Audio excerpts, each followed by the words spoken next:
currently at work, and it's about 3:30 in the morning. I work for a hotel doing night audit, some accounting work mainly. It takes me about a couple of hours, and I have the rest of the night to myself. I'm in South Florida, and it's probably about 40 degrees out. Rarely does it get that cold in Florida, and so I have the fireplace going. So you're probably wondering why I'm in a wife beater, wife lover. It's because my work shirt has the company logo or name on it, and I prefer not to disclose that information. Well, what I wanted to share with you today, or speak about, is judgment and judging. And I came across this verse today, John 7:7, and I'm going to read it to you. It says, "The world can't hate you, but it does hate me, because I accuse it of doing evil." Now, Jesus was speaking to his brother when he invited him to the festival. His brother didn't accuse anyone of doing evil, but Jesus did.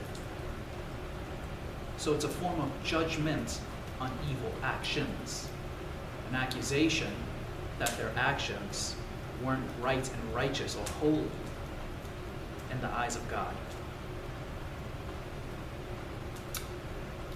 I hear many people say Jesus didn't come to judge, which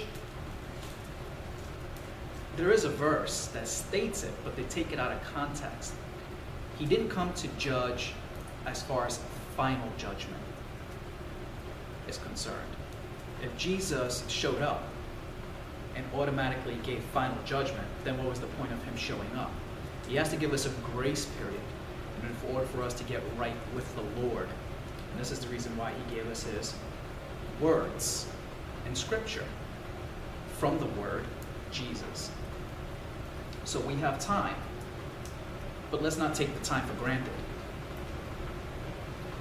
Jesus also said they would hate those who follow him.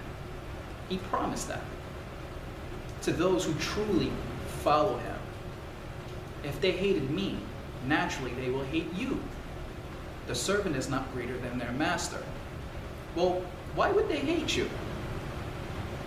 If you're following Jesus and you have righteous judgment on people's actions, sins, they're going to hate you for it.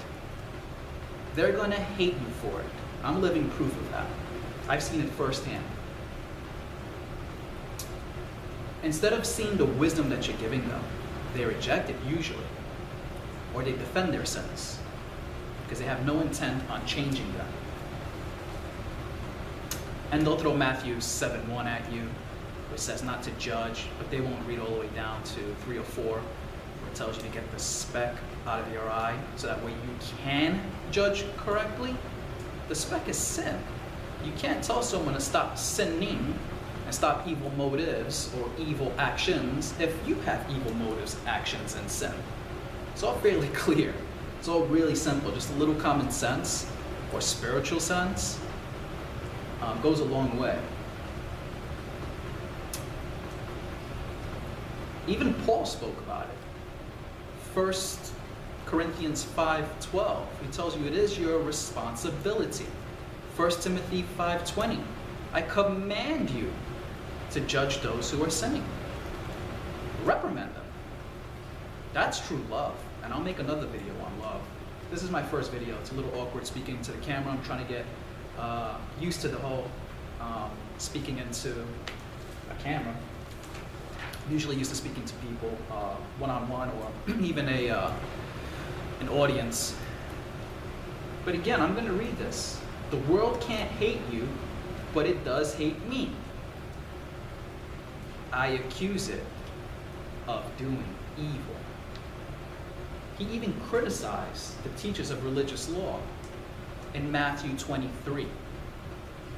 Criticize, if you look up the definition, it's a judgment. You're criticizing, judging people's actions. He's not judging righteous actions. He's not criticizing righteous actions. He's criticizing unrighteous, ungodly sins. Well, that's all I have for you now. Thank you for listening. And back to work.